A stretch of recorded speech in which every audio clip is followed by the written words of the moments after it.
L'avenir de l'agriculture, je la vois positivement tant et aussi longtemps que j'ai le sentiment que tout le monde veut travailler à la préserver.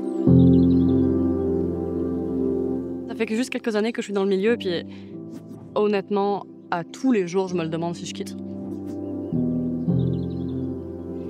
Les gouvernements peuvent soutenir autant qu'ils veulent les petites fermes. Il y a un travail de fond beaucoup plus important à faire. Il faut repenser le modèle au complet. Le Québec, on est capable d'avoir des fermes à 1000 vaches, puis on est capable d'avoir des fermes à 40 vaches. Puis ça, c'est parfait de même. Il y en a pour tous les goûts. Il faut que tout le monde soit capable de tirer leur épingle du jeu puis qu'ils soient capables de vivre de leur profession. Je me suis pas lancée dans l'agriculture parce que j'adore avoir les pieds dans la terre. J'adore avoir les pieds dans la terre, c'est pas un problème.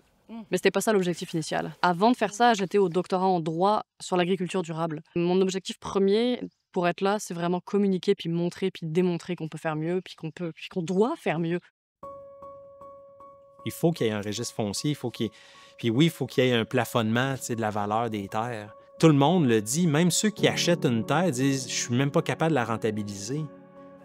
La terre est un bien commun, fait qu'on peut-tu lui redonner ce statut-là?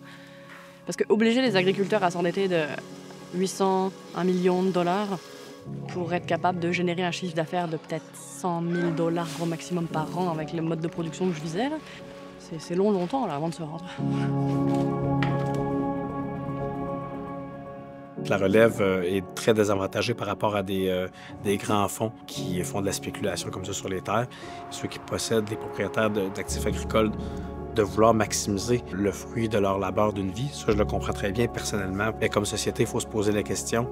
La souveraineté alimentaire, c'est extrêmement important. Si du jour au lendemain, quelqu'un décidait avec ces terres-là de ne plus produire aucune nourriture, on se retrouverait où? Chaque territoire devrait réfléchir à sa souveraineté alimentaire à court, moyen ou long terme.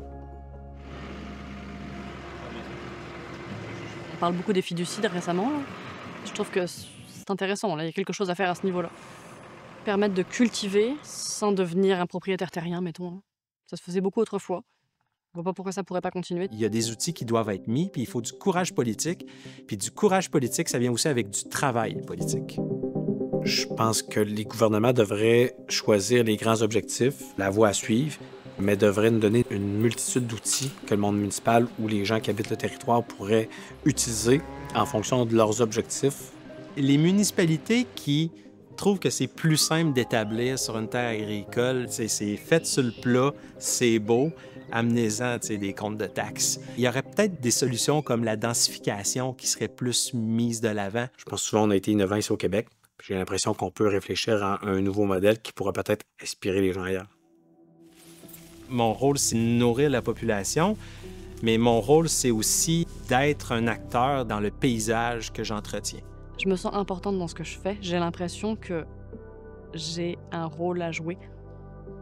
Je nourris le monde, puis j'œuvre à un futur un peu plus vert, un peu plus durable.